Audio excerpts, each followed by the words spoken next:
આપણે ગઈકાલે ધૂન બોલાવી હતી થોડી સત્સંગની, એમાં નીચેની બીજી ત્રીજી ચોથી લાઈનમાં કહે છે સત્સંગથી અજ્ઞાન ઘટે, અજ્ઞાનતા. સત્સંગત સે અજ્ઞાન ટળે, સત્સંગત સે. એક તો અજ્ઞાનતા ટળે આપણી. લગાતાર આપણે સત્સંગ કરીએ, જાગૃતિ સાથે સત્સંગ કરીએ તો આપણા વિવેક જાગે. સત્સંગ વગર વિવેક જાગે નહીં. યા તો તમે સારા પુસ્તક વાંચો, યા તો તમે સત્સંગ કરો, સારા લોકોની વચ્ચે બેસો, તમે સજ્જનોની સાથે બેસો, વિવેક જાગે. જિંદગીની ખબર પડે કે આવી જિંદગી મળી છે તો આ જિંદગીમાં કરાય શું. તો વિવેક જગાડવા માટે પણ વ્યક્તિને સત્સંગ કરવું અનિવાર્ય છે. અને બીજા ચરણમાં શું કહે છે? સત્સંગત સે ભગવાન મિલે, સત્સંગત સે. કોણ મળી શકે છે સત્સંગથી? તો કહે છે ભગવાન પણ સત્સંગથી મળી શકે છે. કેટલી તાકાત હશે એ સત્સંગમાં. રોજે રોજ તમે આ વિષય સાંભળી અને થાકી નથી જતા ને? હા, સત્સંગથી ભગવાન ભાગવતતા પ્રાપ્ત થાય. પરમાત્મા સ્વરૂપની પ્રાપ્તિ પણ સત્સંગથી થાય. તો સત્સંગના તો અનેક ફળો રહેલા છે, અપરંપાર ફળો રહેલા છે. તો આજે આપણે થોડી કુસંગની પણ વાત કરીએ. સત્સંગ સારું છે તો કુસંગ કેવું છે? કુસંગ ખરાબ છે. સમકિત સડસઠી નામ તમે સાંભળ્યું હશે અને તમને કદાચ આવડતી પણ હોય. સમકિત સડસઠી આવડે તમને કોઈને? જેમ પુણ્ય પ્રકાશ છે ને તેમ સમકિત સડસઠી રહેલી છે. સમકિતના 67 બોલ. એ સમકિતના 67 બોલમાં કહે છે હીણા તણો જે સંગ ન તજે, તેહનો ગુણ નવી રહે, જ્યું જલદી જલમાં ભળ્યું, ગંગ નીર લુણપણું લહે. આ લાઈનમાં શું કહે છે? હીણા તણો. હીણા એટલે હલકા, હીણા એટલે ખરાબ, હીણા એટલે દુષ્ટ, હીણા એટલે દુર્જન. હીણા તણો જે સંગ ન તજે. જે વ્યક્તિઓ હીન વ્યક્તિઓનો સંગ તજતા નથી, ખરાબ વ્યક્તિઓનો સંગ તજતા નથી, હીણા તણો સંગ ન તજે, તેનો ગુણ નવી રહે. આપણે હીન વ્યક્તિઓ સાથે સોબત કરીએ, ખરાબ વ્યક્તિઓ સાથે સોબત કરીએ તો આપણા જે ગુણો રહેલા હોય એ કુસંગને કારણે આપણા ગુણો હટી જતા હોય, ખસી જતા હોય, ચાલ્યા જતા હોય. હીણા તણો જે સંગ ન તજે, તેનો ગુણ નવી રહે, જ્યું જલધી જલમાં ભળ્યું, ગંગ નીર લુણપણું લહે. ગંગા વહેતી હોય ખડ ખડ ખડ ખડ. કેવું પાણી હોય ગંગાનું? ચોખ્ખું હોય, સરસ હોય, સારું હોય. પણ એ ગંગાનું પાણી વહેતા વહેતા વહેતા વહેતા દરિયામાં ભળી જાય તો એ ગંગાનું પાણી છે એમ ન કહેવાય. શું કહેવાય? દરિયાનું પાણી.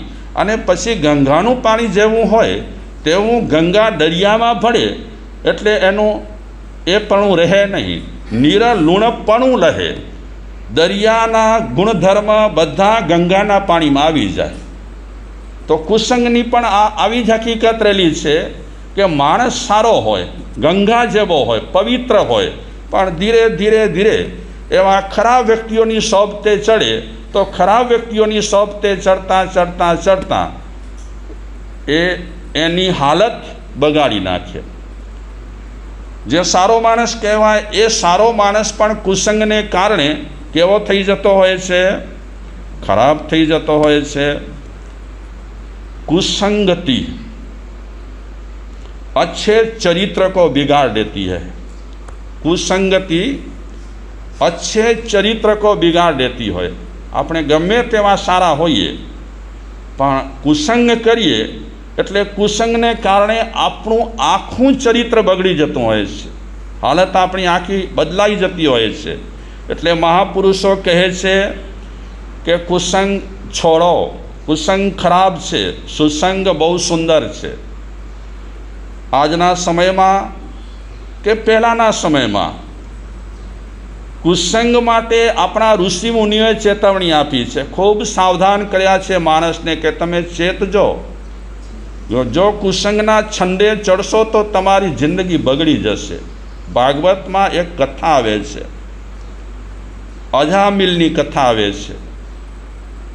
આ અજામિલ કનોજનો હતો. એ ભાગવતમાં વર્ણન કરે છે કે અજામિલ કેવો હતો. તો વર્ણનમાં કીધું કે શાસ્ત્રજ્ઞ, વેદાંતોનું એની પાસે જ્ઞાન હતું, શીલવાન હતો, કોમલ સ્વભાવનો હતો, ઉદાર અને સત્યવાદી હતો, સંયમી અને સંસ્કારી હતો. આ બધા ગુણો વર્ણવ્યા છે. આ બધા ગુણો કોનામાં હતા? અજામિલમાં. ગુરુજનોની સેવા કરનારો હતો. ગુરુમાં વડીલો બધા આવી જાય, બધાની સેવા કરતો હતો અને સર્વ પ્રાણીઓનો હિતેચ્છુ હતો. મિતભાષી હતો. મિતભાષી એટલે ઓછું બોલનારો. આવા ઘણા બધા ગુણો હતા અને ઘણા બધા ગુણોમાં એ સારો આગળ નીકળી ગયો હતો. એક દિવસે એના પિતાજીએ કીધું કે બેટા, પૂજાપાઠ ચાલુ છે મારા, તો જંગલમાં જા, હોમ હવન માટે સમિધ લઈ આવ. સમિધ એટલે લાકડા, એ પ્રકારના સમિધ લઈ આવ, ફળ લઈ આવ, ફૂલ લઈ આવ.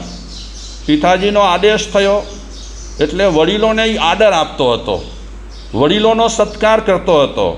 ક્યારે પણ વડીલોનો અજામિલ અવિનય કરતો ન હતો. એ પિતાજીના આદેશથી ફળ ફૂલ અને સમિધ લેવા માટે જંગલમાં ગયો. સમિધ ભેગા કર્યા, સમિધ લાકડા ભેગા કર્યા હોમ હવન માટે. પછી જંગલમાં ફળ ફૂલ જે ખપતા હતા પૂજા પાઠ માટે, એ ફળ ફૂલ લીધા.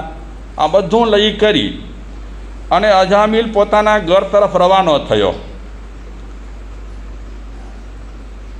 જ્યારે ઘર તરફ જાય છે ત્યારે એને વિચાર્યું કે મારા પિતાજીને પૂજામાં જે સમિધની જરૂર છે, હોમ હવન માટે ફળ ફૂલની જરૂર છે, હું જલ્દી મારા પિતાજીને આ બધી વસ્તુ પહોંચાડું, મારી રાહ જોઈને બેઠા હશે. એ અજામિલ એણે વિચાર્યો કે હું ટૂંકો રસ્તો લઉં. એને ખબર હતી કે આ રસ્તે જવાથી સારું નહીં રહે, કારણ કે એ રસ્તો જ ખરાબ રહેલો હતો. ખરાબ એટલે ટેકરા ખાડા ઈને એમ નહીં, એ માહોલ જ ખરાબ હતો. જે મહોલ્લામાં એવા લોકો વસતા હતા, સાવ જેને કહીએ આપણે શું કહીએ, હા, એવા બધા લૂચા લફંગા જેવા તેવા લોકો રહેતા હતા એ મહોલ્લામાં. તો અજામિલે ટૂંકો રસ્તો એ લીધો, એ મહોલ્લામાંથી પસાર થયો. ત્યારે બનાવ શું બન્યો કે એક કુલટા સ્ત્રી એ દારૂના નશામાં હતી. બહેનો પણ દારૂ પીએ છે ને. અમે ગયા હતા સાઉથમાં, એક કચ્છી જૈન બહેન એ દારૂ પીતા હતા. કાકટુર કે એવું કોઈ ગામનું નામ હતું કે જ્યાં કને જેમ ઉજ્જૈનમાં 12 વર્ષે પહેલો થાય ને, શું કહેવાય, હા, કુંભ મેળો, એવો જ બીજો એક કુંભ મેળો એક ગામમાં થતો. તો અમે એ ગામે ગયા. થોડી જૈનોની વસ્તી, સ્થાનક વગેરે પણ ખરા. પછી એ કચ્છી ભાઈઓને ખબર પડી કે કચ્છી મહારાજ આવ્યા છે, એટલે બધા લોકો આવવા લાગ્યા. અબડાસાના કોઈક હતા એ પણ આવ્યા. પછી એ બહેને કીધું કે કોણે કીધું ખબર નહીં કે મારા સાહેબ દારૂ બહુ પીવાય છે. માણસ જે રીતે દારૂ પી નશામાં રસ્તા પર ગાળો આપે તેમ એ બહેન પણ ગાળો આપતી. આ માણસની જેમ જ ચેષ્ટા કરતી. દારૂ પીએ, રસ્તા પર તોફાન મચાવે, ગાળાગાળી કરે. આ કેસ અમારી પાસે પહેલવેલો કહેવાય સ્ત્રીનો, મહિલાનો, કે આવી રીતે માણસની જેમ ચેષ્ટાઓ કરે દારૂ પીને. તો કેવું કહેવાય, હે, જૈન હોય ને આવું કરે આપણને જરા નવાઈ લાગે, પણ કદાચ એમનો પણ દોષ ન હોય, ગમે તે કારણસર બિચારા આવું બધું કરતા હોય, અને શાયદ એ બાજુ સાધુ સંતોનો સમાગમ અવર જવર એ નહીવત કોઈક ચંદર ચોદસ સાધુ સંતો જાય. અમને આશ્ચર્ય થયું, પણ સમજાવવાની કોશિશ કરી. શાયદ થોડા સમય માટે એ મહિલાએ દારૂ છોડ્યું પણ ખરું. પછી શું થયું અમે પણ વાત ધ્યાનમાં નથી લીધી, પણ મૂળ મુદ્દા પર આવી જાઉં કે મહિલાઓ આજે કીટી પાર્ટીમાં પણ નશો કરે છે. હવે તમે નહીં, એવા ઘણા મહિલાઓ છે કીટી પાર્ટીમાં ખાય પીએ તેમ પીએ, પેલા શરબત બરબત નહીં પણ આ પીએ. હા, પણ એ જરાક નવાઈ જેવી વાત લાગે. ઠીક છે, આપણે જવા દઈએ. અજામિલ એ માર્ગેથી પસાર થઈ રહ્યો છે અને એણે દ્રશ્ય જોયું કે મહિલાએ નશો કર્યો છે અને નશામાં બકવાસ કરી રહી છે. હવે નશામાં કપડાં બપડાના તો ઠેકાણા હોય નહીં, એ નિર્લજ થઈ કરી અસ્તવ્યસ્ત કપડાં છે, અને થોડા આજુબાજુ એની આજુબાજુ પુરુષો રહેલા છે, એ પણ ધીંગા મસ્તી કરી રહ્યા છે, તોફાન મચાવી રહ્યા છે મહિલાની સાથે. એણે આમ કર્યું આ દ્રશ્ય ન જોવા માટે, કે મારે આ દ્રશ્ય નથી જોવો. તે છતાં પણ આપણે ગમે તેટલું આમ કરવા જઈએ ને, જેમ જેમ આપણે બહુ બચવા જઈએ ને તેમ તેમ આપણે ફસાઈએ. ઓ ભગવાનની વાણી ન સાંભળી એવું કોઈકે કીધું હતું, ખબર છે તમને? કે ભગવાનની ક્યારે પણ વાણી સાંભળવી નહીં. હા હા, ચોર બોર કોઈક હતો અને આપણો નિષેધ આવે ને ત્યાં કાંઈક ને કાંઈક મળી જાય. નિષેધ થાય કે આમ કરજે ને, એ જ પ્રસંગ ઊભો થઈ જાય. તો એ ચોરને પણ સાંભળવું ન હતું, પણ સાંભળી લીધું. ખબર છે ને તમને માતાજી? હા, એને કંઈ ઠેસ લાગી કે કાંટો લાગ્યો, કાંટવા ગયો, એમાં થોડું સાંભળી લીધું. હવે એક વાક્ય સંભળાય ને સત્સંગમાં અને એ જચી જાય ને મનમાં રહી જાય ને તો બસ. તો આ મહિલા એવી ચેષ્ટાઓ કરે છે, તોફાન મચાવે છે, ગાળાગાળી કરે છે. દ્રશ્ય ખરાબ હતો એકદમ. અસ્તવ્યસ્ત વસ્ત્ર રહેલા છે. એ અજામિલ સંસ્કારી છોકરો હતો, બહુ જ્ઞાની હતો. નથી જવું મારે, નથી જવું મારે, નથી જવું, હું નહીં જાઉં.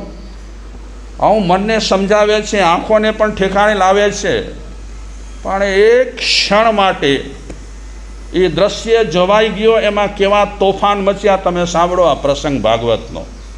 એક ક્ષણનો કુસંગ.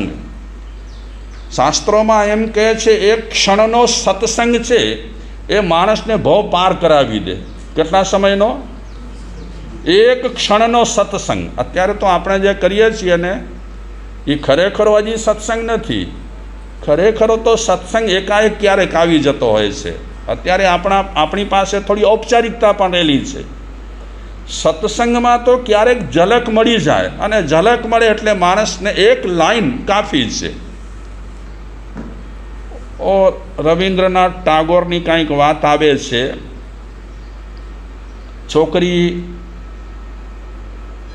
સ્કૂલેથી કે ક્લાસથી આવી રવિન્દ્રનાથને ત્યાં ઘરે, તો એટલું જ કીધું છોકરીએ કે બાબूजी અભી તક દિયા ના જલાયા, અભી તક દિયા ના જલાયા, શામ ઢલ ગઈ અભી તક દિયા ના જલાયા.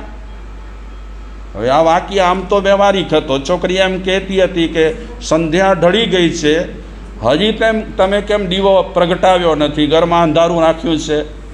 હવે આ વાક્ય ક્યાં કોઈ સાધુ સંતોએ કીધું નથી, કોઈ શાસ્ત્રનું પણ વાક્ય નથી, પણ રવિન્દ્રનાથને એવી ટકોર મળી.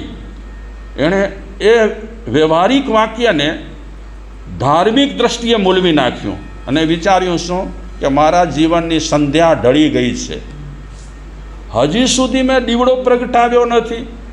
ક્યાં દીવડો નથી પ્રગટાવ્યો? અંદર હજી દીવડો નથી પ્રગટાવ્યો. આ એક વાક્ય સત્સંગ. કેવું થયું સત્સંગ? આખું જીવન બદલાવી નાખ્યું. અને આશ્રમમાં રહી અને પછીની જિંદગી એમણે પસાર કરી. આ એક દીકરીના વાક્યથી. તો ક્યારેક ક્યારેક કોકને આવા વાક્ય મળી જતા હોય, બેડો પાર થઈ જતો હોય. ચંદ કૌશિકને મહાવીર ભગવાને કીધું, શું કીધું? બુજ બુજ, ચંદ કૌશિક બુજ. હવે આમાં કાંઈ આગમની વાત ન હતી, આધ્યાત્મિક વાત ન હતી, થોડીક વાત હતી. બોધ પામ, બુજ ઝારખંડમાં શબ્દ વપરાય છે બુજનો, ત્યાં વપરાય છે આજે પણ. તો મહાવીર ભગવાન પણ ત્યાં જ હતા ને, બિહારમાં જ, તો એ ભાષાનો પ્રયોગ કરતા હતા, બુજ. તો ચંદ કૌશિકને આટલું કીધું, એને સત્સંગ મળ્યું. કોનું?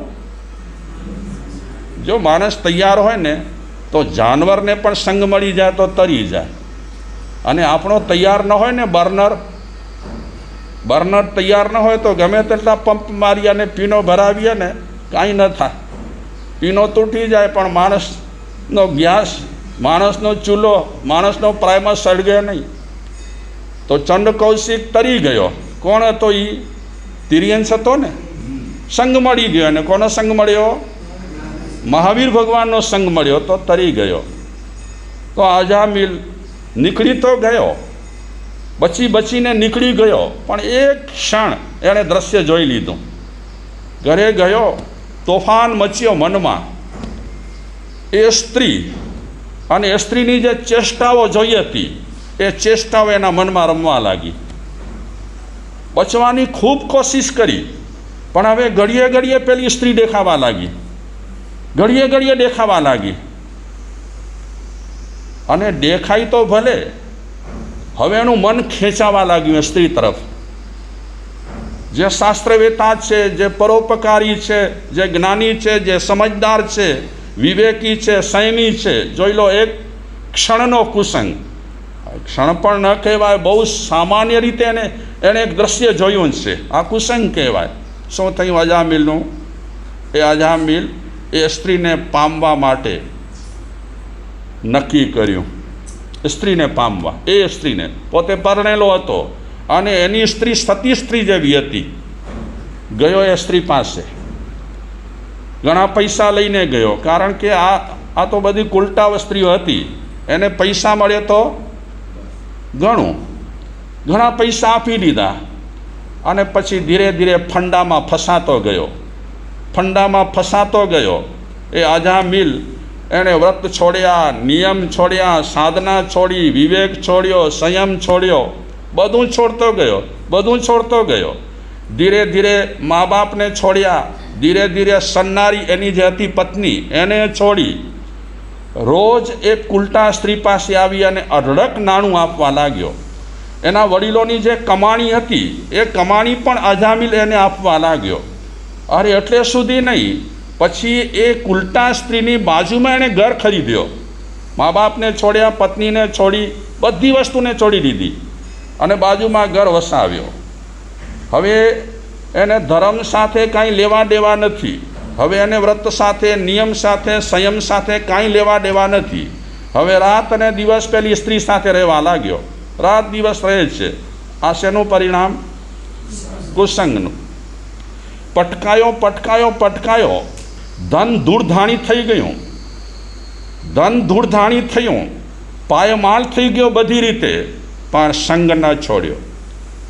હવે સંગ ન છોડે તો આખરી રિઝલ્ટ કેવો હોય? આખરી પરિણામ કેવો હોય? આખરી પરિણામ એ આવ્યો કે અજામિલ જિંદગીને ધોઈ નાખી, ખલાસ કરી નાખી. આ શેનું પરિણામ? કુસંગનું પરિણામ. સત્સંગ થોડી ક્ષણનું હોય તો બેડો પાર કરાવે, અને કુસંગ પણ થોડી ક્ષણનું હોય તો બેડો પાર કરાવવાને બદલે ખલાસ કરી નાખે. તો ચાલીએ આપણે જરાવાર માટે સત્સંગમાં જઈએ. જંબુકુમારના ચરિત્રમાં ગઈકાલે મેં એક આચાર્યનું નામ આપ્યું હતું આપ સૌને. શું હશે આચાર્યનું નામ?